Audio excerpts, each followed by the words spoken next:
SK music presentation. SK music presentation এই চ্যানেলটা দয়া করে সাবস্ক্রাইব, সবাই চ্যানেল শেয়ার লাইক করে দেবেন। এই সেই নাম যে নাম করলে বদরক্ত ফিল্টার হয়। এই জন্য দেখবেন যারা অসুর প্রকৃতির মানুষ এরা হরিনাম করতে চায় না, শুনতে চায় না, যারা করে এদেরকে করতেও দেয় না। নিজে তো জমের বাড়ি যাবে, অপরকে সঙ্গে নিয়ে যাবে। আপনি হরিনাম শুনতে আসছেন, কোথায় যাচ্ছে যদি বলেন হরিনাম শুনতে, এই বয়সে হরিনাম, শয়তান এই বয়সে হরিনাম করবে না তো কোন বয়সে করবে? বলে আগে একটু বুড়ো হই, তারপরে হুড়ো মারবো।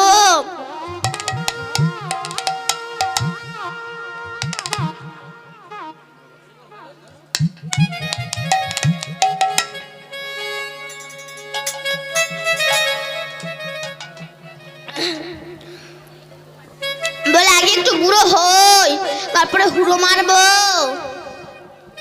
মহাজন বললেন বুড়ো হয়ে গেলে মানুষের নেগেটিভ পজিটিভ জ্ঞান থাকে না। এই ধোঁয়ার গন্ধ নাকে আসছে, অসুবিধা হচ্ছে।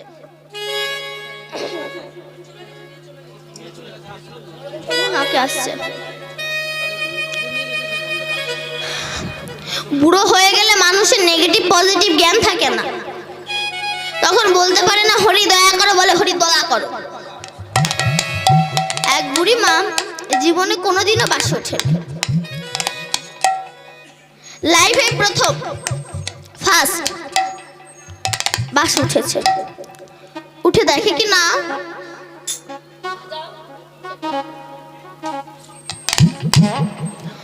প্রত্যেক সিটে একটা করে লোক বসে আছে। সেই সময় ড্রাইভার গিয়েছিল চা খেতে। বুড়ি দেখছে সামনে একটাই সিট ফাঁকা, ওখানে গিয়ে বসে পড়েছে। বসে গালে পান দিয়ে চেবাচ্ছে। ড্রাইভার এসে দেখে আমার সিট লেডিস হয়ে গেল কি করে? ও বুড়িমা, বুড়িমা কি বুড়িমা আপনাকে যখন উঠতে হবে কেন রে বাবা? তখন ড্রাইভার বলে বুড়িমা আমি এই জায়গায় বসে গাড়ি চালাবো। বুড়ি তখন বলছে বাপ, বুড়ি মানুষ, বসেই যখন পড়েছি আজ নাই তুই অন্য জায়গায় বসে গাড়ি চালা। বুড়ি জানে না বাসে বহু সিট থাকতে পারে, যেমন ড্রাইভারের সিট ছাড়া ড্রাইভার গাড়ি চালাতে পারে না, তেমনি দেহ অনেক পরমাই থাকতে পারে, শিশুকাল ছাড়া আমার গোবিন্দ ভজন হয় না। তাই গৌর হরি। তো সে যে রাধারানী আমার হরে কৃষ্ণ নাম উৎপত্তি করলেন, সেই নামে সন্তুষ্ট হয়ে আমার গোবিন্দ নেমে এলেন। কে?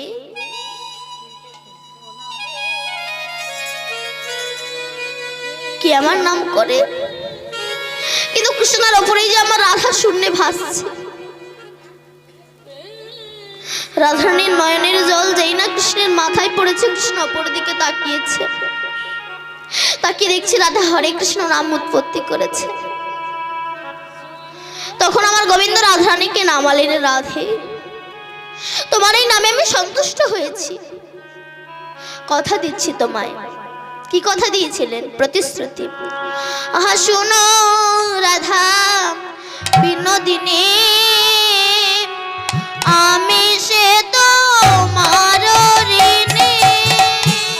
শোনো রাধা বিনোদিনী, আমি সে তোমার ঋণী। শোনো রাধা বিনোদিনী, আমি সে তোমার ঋণী। শোনো রাধা বিনোদিনী, আমি সে তোমার ঋণী। তব ঋণ নারিলাম শুধিতে, তব নাম নারিলাম শুধিতে। শুধিতে তো মার ঋণ,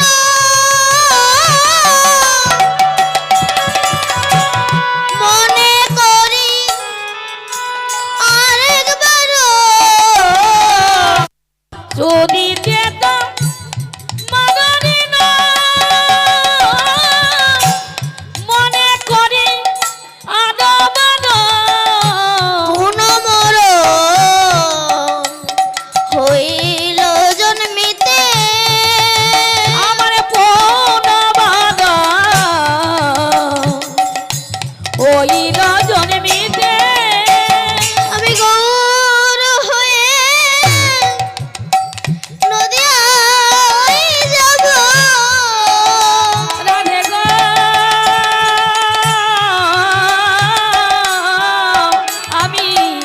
বউর হয়ে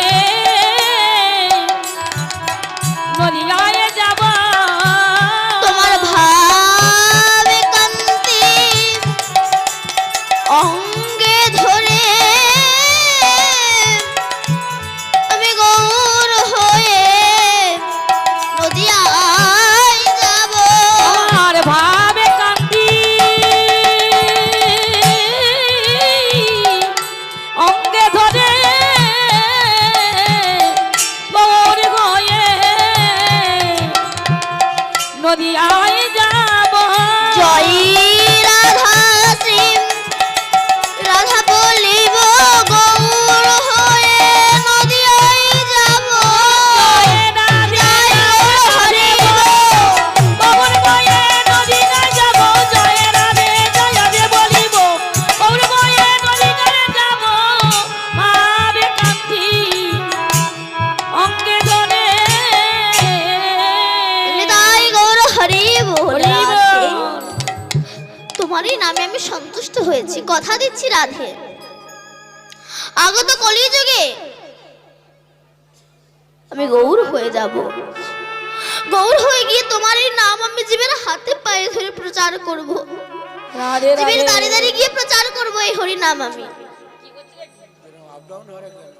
কথা দিচ্ছি। তোমারই চরণ ধুলো আমি আমার অঙ্গে মাখবো। এই চরণ ধুলার সৃষ্টি হলো কোথা থেকে? এই বাচ্চাদেরকে একটু থামান, অসুবিধা হচ্ছে। একদিন নারদ কৃষ্ণের কাছে গিয়েছে, প্রভু ও প্রভু, আমার মতো বড় ভক্ত বুঝি জগতে নেই আর? গোবিন্দ বলল, না না নারদ, তোমার মতো বড় ভক্ত কি আর জগতে হতে পারে? নারদ চলে গিয়েছে। গোবিন্দ মনে মনে বলছে, নারদের মনে অহংকার হয়েছে, তার যে অহংকার নাশ করতে হবে, তবে আজ নয় অন্যদিন।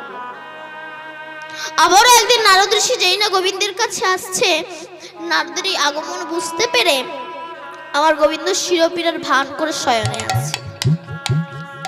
নারদ এসে বলছে, হে প্রভু দয়াময়, আপনি ভালো আছেন?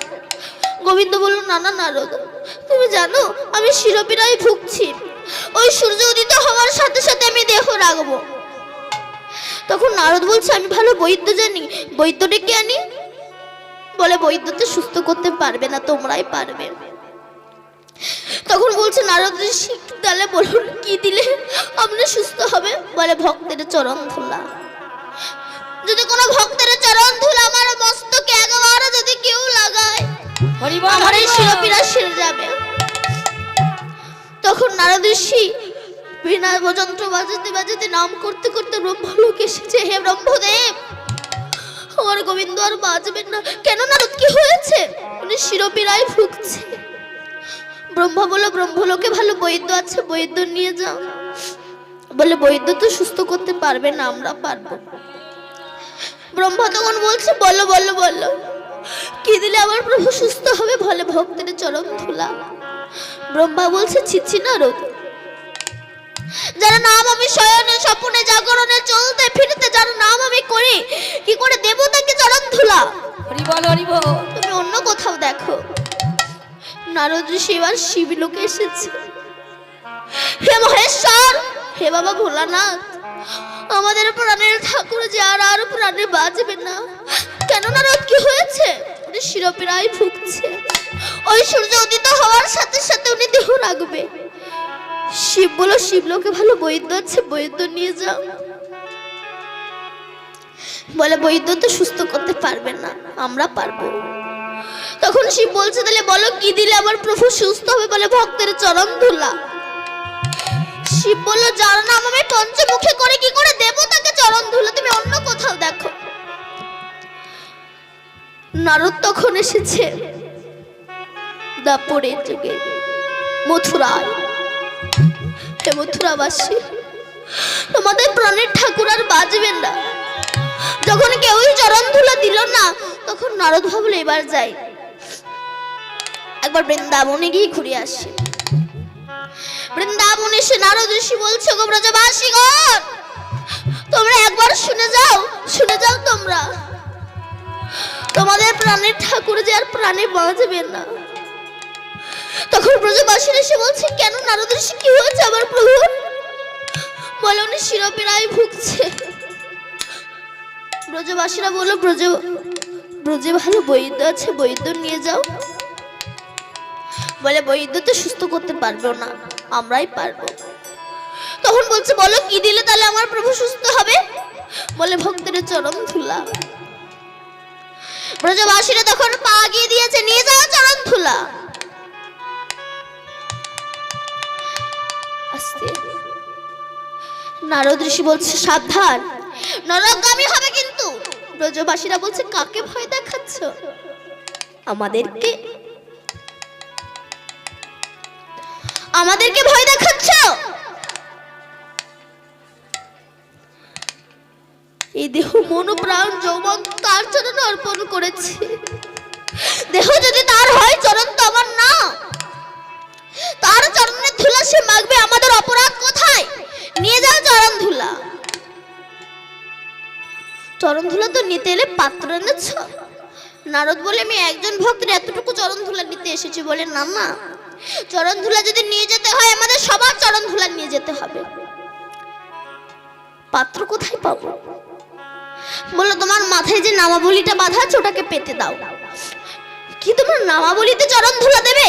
বলে, যদি তার মাথায় যদি তাকে চরণ ধুলা দিতে পারি, তার নামে চরণ ধুলা দিতে দোষ কোথায়? পেতে দাও চরণ ধুলা। ব্রজবাসীর পায়ে ধুলা ছিল, সে তো ঝেড়ে দিচ্ছে, আর যার পায়ে ধুলা নেই সে মেখে মেখে ঝেড়ে দিচ্ছে। হাজার হাজার ব্রজ গোপীগণ সবাই যদি ঝরে, অনেকটা ধুলো হয়েছে। নারদ ঋষির মাথায় তুলতে পারছে না। এদিকে আমার গোবিন্দ উঠে বসেছে। তখন রক্ষিণী সত্যভামা বলছে, হে প্রভু, ধুলা তো এখন এলো না, তুমি উঠে বসলে কেন? ভগবান বলছে, রক্ষিণী সত্যভামা, ব্রজবাসীগণ আমার নামে ধুলো দিয়েছে, দেখো সেই ধুলো এসে আমার মাথায় পড়েছে। যখন নারদ ঋষি মাথায় তুলতে পারছে না, সেই সময় সকল গোপীগণ নিজে নারদ ঋষির মাথায় তুলে দিয়েছে। নারদ ঋষি এবার সেই ধুলা নিয়ে হরিনাম গাইতে গাইতে আসছে। কৃষ্ণ কেশব, কৃষ্ণ কেশব, সুধা মাখা এই নাম হরি নাম, সুধা মাখা এই নাম।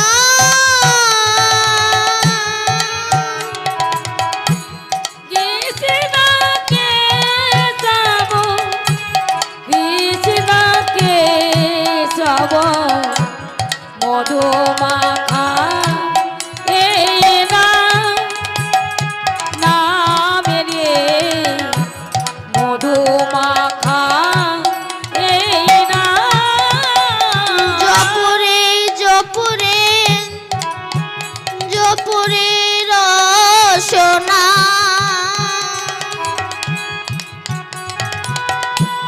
সুধা মাখা এই নাম হরি নাম, সুধা মাখা এই নাম। জপরে জপরে জপরে রসনা, সুধা মাখা এই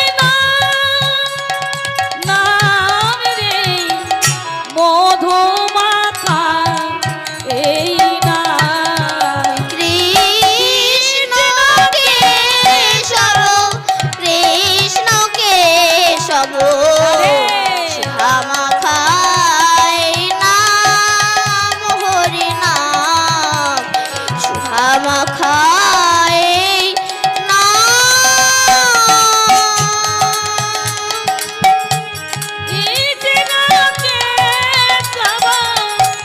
কৃষ্ণ কেশব, মধুমাখা এই নাম রে, মধু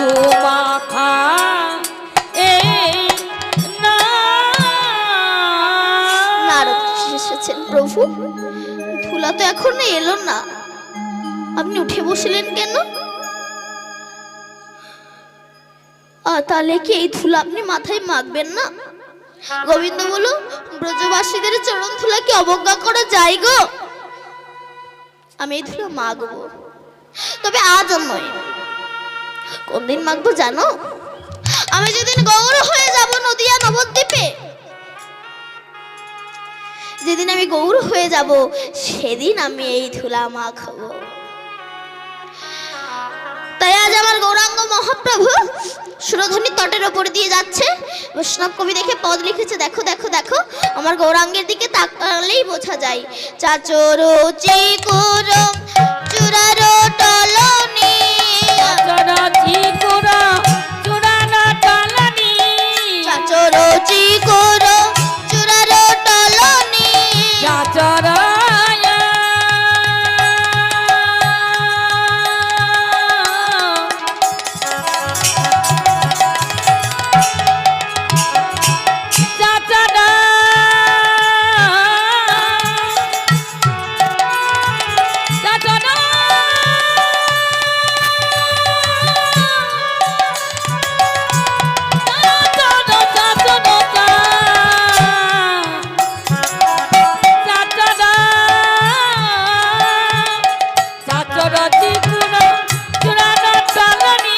তাহাতে চাপারো কলি, তাহাতে চাপারো কলি, চাচরো চিকুরো চূড়ারো টলনি, চাচরো চিকুরো চূড়ারো টলনি, তাহাতে চাপারো কলি, তাহাতে চাপারো কলি, চূড়ারো সৌরভে এই জগৎ মাতিল, চূড়ারো সৌরভে জগৎ মাতিল, চূড়ারো সৌরভে এই জগৎ মাতিল, চূড়ারো সৌরভে জগৎ মাতিল, ঝাঁকে ঝাঁকে ওরে ওলি, ঝাঁকে ওরে ওলি, আরে চূড়ারো সৌরভে জগৎ মাতিল, চূড়ারো সৌরভে জগৎ মাতিল, ঝাঁকে ঝাঁকে গরে ওলি, ঝাঁকে ঝাঁকে গরে ওলি, সুরধনের তীরে অতি মনোহরে, সুরধনী তীরে অতি মনোহরে, সুরধনের তীরে অতি মনোহরে, সুরধনী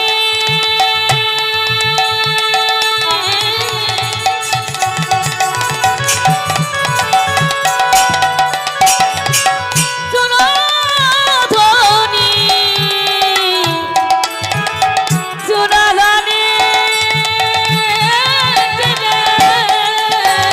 সুরধনী তীরে অতি মনোহরে, সুরধনীর তীরে অতি মনোহর, বিহারে গৌরাঙ্গ রায়, বিহারে গৌরাঙ্গ রায়, আমার সুরধনী তীরে অতি মনোহরে, সুরধনীর তীরে অতি মনোহরে, গৌরাঙ্গ রায়, বিহার গৌরাঙ্গ রায়, দিনহীন জনে গৌরাঙ্গ পাইবে, দিনহীন জনে গৌরাঙ্গ পাইবে, দিনহীন জনে গৌরাঙ্গ পাইবে, দিনহীন জনে গৌরাঙ্গ পাইবে, এই দাসলোচনে গায়, দিনহীন জনে গৌরাঙ্গ পাইবে, দিনহীন জনে গৌরাঙ্গ পাইবে, এরা চলো চনে গায়, এরা চলো চনে